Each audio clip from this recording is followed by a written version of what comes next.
वहीं एक और बड़ा मामला, कंगना रनावत के दफ्तर में इन्हदामी कार्रवाई के मामले में कंगना की अर्जी पर बॉम्बे हाई कोर्ट में 22 सितंबर तक के लिए समाअत टल गई है। वहीं महाराष्ट्र हुकूमत और कंगना रनावत के बीच लड़ाई तूल पकड़ती जा रही है। मुंबई के वकरौली में कंगना के खिलाफ शिकायत दर्ज की गई है। उद्धव ठाकरे के खिलाफ तबसरा करने के मामले पर कंगना के खिलाफ मुकदमा दर्ज कराया गया है। अर्जी गुजार ने कंगना पर उद्धव ठाकरे के खिलाफ काबिल एतराज जबान इस्तेमाल करने का इल्जाम लगाया है। कंगना मुसलसल शिवसेना पर हमले कर रही हैं। उन्होंने उद्धव ठाकरे को कुनबा परौरी का नमूना और शिवसेना को सोनिया तक कह डाला। उधर संजय राउत ने कंगना के दफ्तर पर की गई बीएमसी की कार्रवाई पर कहा है कि इसका शिवसेना से कोई ताल्लुक नहीं है। चलिए इन्हीं दोनों मामलों पे बात करते हैं हमारे नुमाइंदे अमित से। अमित, सबसे पहले हम कंगना से जुड़े हुए मामले की बात करते हैं।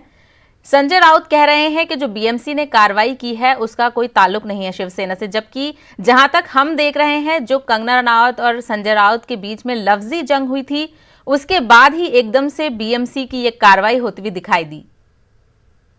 देखिए, निश्चित तौर पे कल शाम को जो है बैठक हुई थी शरद पवार और उद्धव ठाकरे की। शरद पवार ने साफ तौर पे कहा कि इस पूरे मामले को अब तूल न दिया जाए और राज्य सरकार की तरफ से कोई भी बयानबाजी या शिवसेना की तरफ से कोई भी बयानबाजी ना हो। इसी के मद्देनजर हमने देखा कि आज 2 बार जो है संजय राउत को जो है मीडिया कर्मियों ने घेरा, लेकिन वो कुछ भी कहने से बचते नजर आए। उन्होंने कहा कि हमारे लिए कंगना रनावत चैप्टर जो है वो बंद हो चुका है, अब जिसको जो कहना है वो कहे। यानी सरकार जो है इस बीच बचाव में नजर आ रही है। और जो हमारे पास खबर है कि महाविकास अघाड़ी जो 3 पहियों की सरकार है उसमें कांग्रेस और एनसीपी जो है शिवसेना के इस कदम से अपना पल्ला झाड़ते हुए नजर आ रहे हैं। और जो इन दोनों का शीर्ष नेतृत्व है वो इस पचड़े में दोनों ही पार्टियों के अपने कार्यकर्ताओं को, नेताओं को बचने के लिए कह रहा है कि कांग्रेस एनसीपी की तरफ से कुछ भी ना बोला जाए। तो और कुछ ही देर पहले हमने देखा कि संजय राउत जो है मातोश्री से निकले हैं। उद्धव ठाकरे के साथ भी इस पूरे मसले को लेकर जो है बैठक हुई है। जी, तो कहीं ना कहीं उद्धव ठाकरे जो हैं वो इस मामले को खत्म करना चाहते हैं, लेकिन कंगना की तरफ से जो इस्तेमाल किया गया था, एक केस भी दर्ज किया गया है कि काबिले एतराज उन्होंने लफ्ज इस्तेमाल किए थे, तो इस पर उनका कोई रद्द अमल? देखिए, एक छोटा सा अपडेट मैं आपको दे दूं कि कंगना अपने घर से निकल चुकी हैं इस समय और वो अपने ऑफिस पहुंच रही हैं जहां पर तोड़क कार्रवाई हुई थी।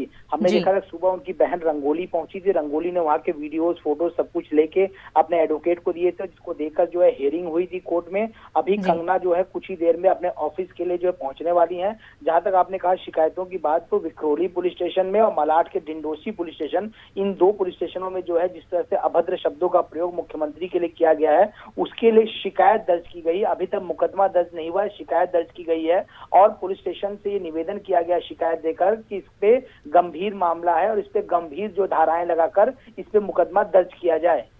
बिल्कुल। तो अब दूसरा सवाल रिया के मुतालिक करते हैं। अमित, जो आज समाअत हुई है रिया के केस में, रिया ने कहा है कि एनसीबी ने उन पर जबरदस्ती की है कि वो ड्रग्स में मुलव्विस का कुछ ऐसा बयान दें। देखिए, निश्चित तौर पे जो रिया की तरफ से वकील है उन्होंने ये कहा कि हमेशा जो है वो जांच के लिए आएंगी जब भी जरूरत पड़ेगी और एनसीबी को कस्टडी की जरूरत नहीं थी तो जेल में क्यों रखना चाहिए। रिया के पास से कोई ड्रग्स नहीं मिला है, हर शर्तों के लिए रिया तैयार है।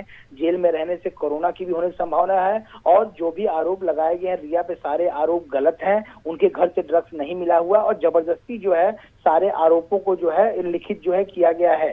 तो इसके जवाब में एनसीबी के वकील ने जमानत का विरोध किया। उन्होंने ये कहा कि जेल से बाहर जाते ही सबूतों से छेड़छाड़ हो सकता है और जांच को नुकसान पहुंच सकता है, क्योंकि एनसीबी ड्रग्स के चैन का खुलासा करने में जुटी है और कई लोगों से पूछताछ भी करनी है। जांच अभी बाकी है और रिया ने कबूला ही कि ड्रग्स सप्लायर के संपर्क में थी। और इसके अलावा मैं आपको बताऊं कि रिया के घर से जब्त किए हुए सामानों की भी जांच बाकी है, टैबलेट की जांच बाकी है, क्योंकि कुछ जो फोटो और वीडियो टैबलेट में से मिले हैं, ये एनसीबी के वकील ने कहा। और इसके अलावा मैं आपको बताऊं 5 और आरोपियों की जो है उसी के कोर्ट में जो है जमानत याचिका पे सुनवाई थी। शौविक जो रिया का भाई है, जैद, बासित, सैमुअल, मिरिंडा और दीपेश, सभी के वकील ने अपनी जिरह रखी। उसके बाद जो है पब्लिक प्रोसिक्यूटर ने भी अपनी जिरह रखी और सभी की को सुनने के बाद अदालत ने कल तक जो है, मैं आपको बताऊं कल तक जो है अमित, जिस तरह से रिया ने कहा है कि उन्हें मजबूर किया गया, तो कहीं ना कहीं इस हवाले से एनसीबी पर सवाल भी उठते हैं। कोई पॉलिटिकल प्रेशर तो नहीं इसमें?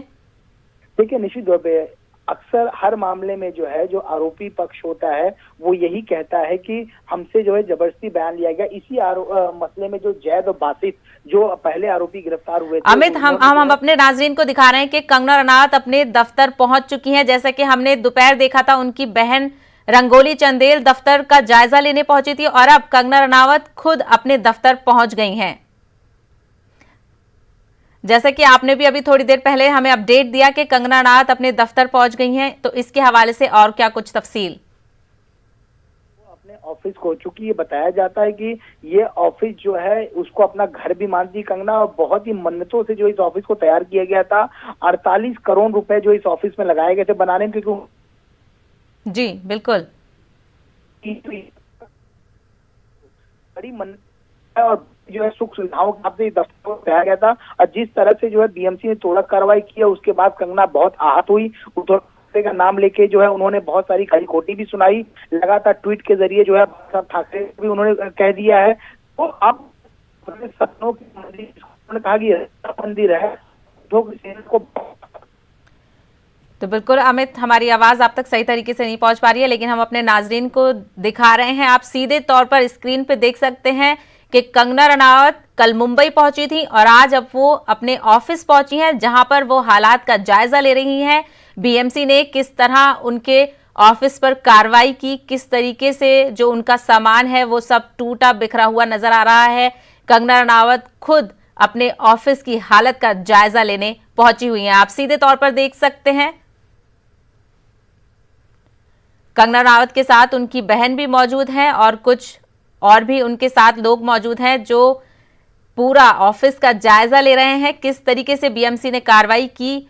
और हाईकोर्ट ने बीएमसी को रोक भी दिया था, जिसके बाद ये मामला कोर्ट में गया और इस पर 22 सितंबर तक के लिए समाअत टल गई है।